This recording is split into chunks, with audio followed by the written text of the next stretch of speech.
Olá, pessoal. Nós estamos aqui no Movimento Brasil Saúde. Meu nome é Tatiana Regina Criscolo, sou diretora do MBS e vamos conversar um pouquinho com o Dr. Jairo Cartum, que é responsável pelo Departamento de Oncologia Pediátrica da Faculdade de Medicina do ABC. Doutor, obrigado pela sua presença. Quais os tipos de câncer que nós encontramos na atualidade, os principais tipos de câncer na infância? Quando nós falamos da infância, a gente fala infanto-juvenil, portanto de 0 a 18 anos. O mais prevalente é a leucemia, que é 1/3 dos tumores da infância. Temos depois os tumores cerebrais e, em terceiro lugar, os linfomas. Esses 3 tipos já correspondem a 2/3 das tumores da infância. Há outros também, massas abdominais, como tumores de rim, tumores de suprarrenal, de fígado, de osso, mas os principais são basicamente esses: leucemia, tumor cerebral e linfoma. Doutor, há uma diferença de incidência entre cânceres em crianças e a incidência em adultos? Há uma prevalência maior também? Sim, podemos dizer que na população adulta, a gente encontra um em cada 4 adultos desenvolve um tumor. Criança é 1 para 600. Então, em cada 100 casos que existem, 97 em adulto, 3 é em criança. Então, a incidência é bem menor na faixa pediátrica do que no adulto. Mas tem o comportamento também é diferente. O prognóstico de cura na criança é muito elevado. O tratamento é muito intensivo. E o problema que a gente vê bastante não é tanto a doença, mas sim as sequelas que vêm com a doença e o tratamento.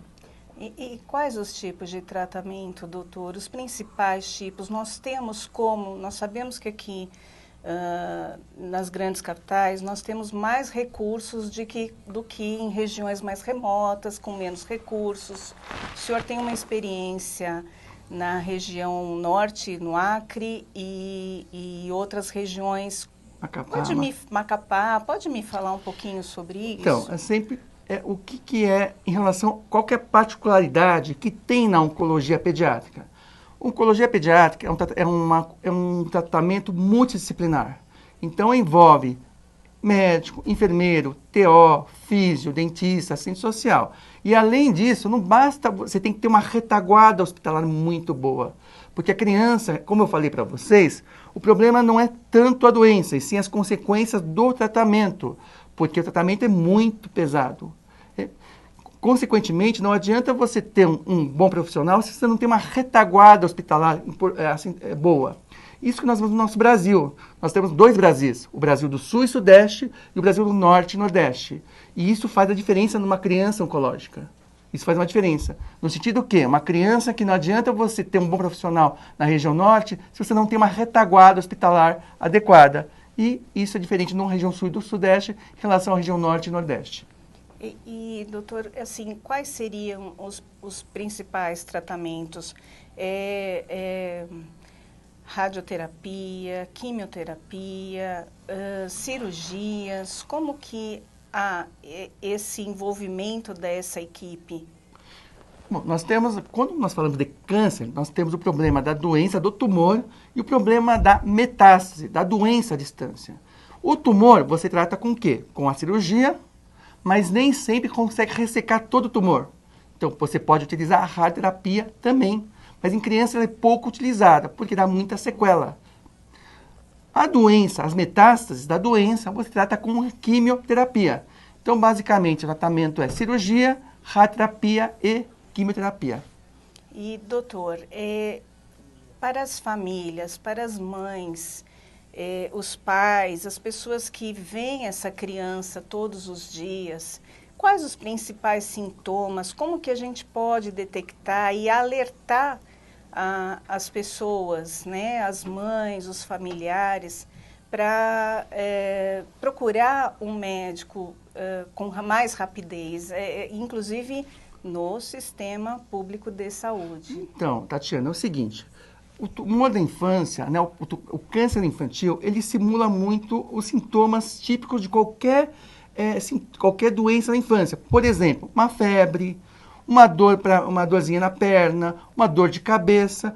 Qual que é o sinal de alerta? Uma dor de barriga, por exemplo, é aquele sintoma que se mantém, que não resolve, uma febre que se mantém, uma dor na perna que a criança começa a mancar, por exemplo, uma dor de cabeça que não passa. Esse é o sinal de alerta. Quem faz o diagnóstico não é o oncologista, e sim o pediatra. Portanto, ou médico do PSF, não precisa ser pediatra. Qualquer colega, qualquer médico está habilitado a pegar e fazer a suspeita da doença. Então, aquele sintoma que a mãe percebe, o pai, que se mantém, é um sintoma que tem que ser investigado. E qualquer profissional tem condição de fazer, não precisa ser um oncologista. O médico da UBS, ele tem condição plena de poder fazer o diagnóstico da doença. E aí sim, para tratar, que ele direciona para o serviço especializado. Num serviço como um agente de saúde, por exemplo, que vai nas casas, né, visitar, fazer aquelas visitas, como a gente pode alertar esses profissionais para observar um pouquinho mais a respeito e alertar esses pais para procurarem? Então, existe a questão da febre, sintomas e dores que não passam, mas essas não passam seriam de um dia, 3 dias, uma semana? Como que funciona mais ou menos nesses casos? Tatiana, é o seguinte, o que a gente tem feito como professor? A gente faz a capacitação de colegas, não só de equipe multiprofissional em oncologia pediátrica. É isso que a gente vai fazer, por exemplo, em Macapá. E eu já fui 2 anos consecutivos. Quer dizer, capacitar esse pessoal para fazer o diagnóstico precoce da doença. Esse pessoal que é quem tem contato com a população, é esse pessoal que vai fazer a suspeita da doença. Como que esses sintomas, cada criança tem uma historinha, mas aquele sintoma, uma febre de uma semana, não quer dizer que seja câncer. Lembrando que o câncer infantil é uma doença rara, mas ele tem que ser investigado para tal. Portanto, uma criança que mantém, que o sintoma piora, qual que é o principal sinal de alerta? O câncer infantil, ele é uma doença rápida. O adulto já tem um carcinoma que é mais lento, o infantil é muito rápido. Portanto, numa criança, o sintoma é rápido, é agudo. Então, em poucos dias, você já vai ter uma piora acentuada do quadro clínico. Não é um quadro que se arrasta. Uma leucemia do adulto é bem lenta para se manifestar. A leucemia infantil é por questão de poucos dias. O tumor da infância, ele multiplica a cada uma vez por mês, a cada 35 dias. Portanto, os sintomas ali pioram rapidamente. E aí que é o sinal de alerta. Aquele sintoma que piora ou que não melhora é um sinal de alerta e qualquer profissional tem condição de fazer a suspeita e encaminhar para o serviço especializado.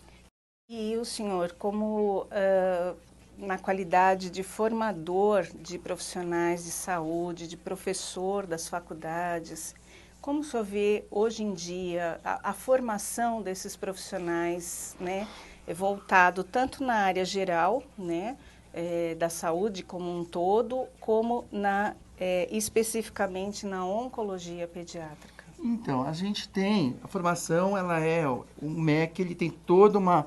Para você credenciar uma residência médica em oncologia pediátrica ou uma residência multidisciplinar em oncologia pediátrica, que envolve físio, nutricionista, TO, odonto, tem que ter todo um programa que passa pela avaliação do MEC, uma vistoria, e esse programa ele é constantemente auditado para ver se está de acordo. Se não estiver de acordo, ele perde o credenciamento.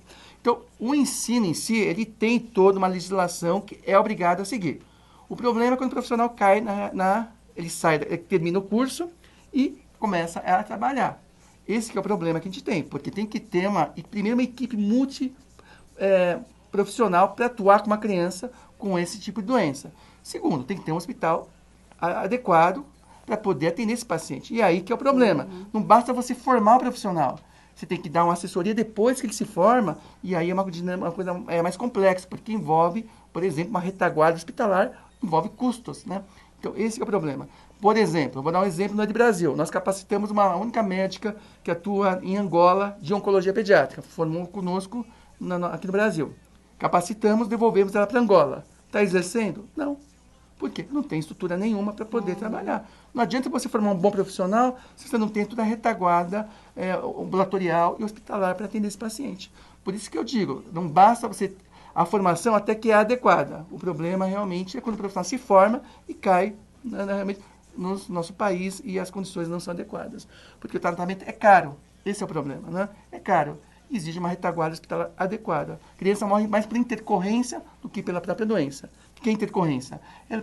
A medicação é muito forte, por infecção.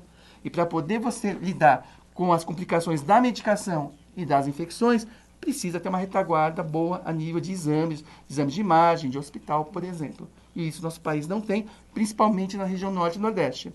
Na região sul e sudeste também tem. Tem o problema que os hospitais estão lotados, hospitais públicos, né?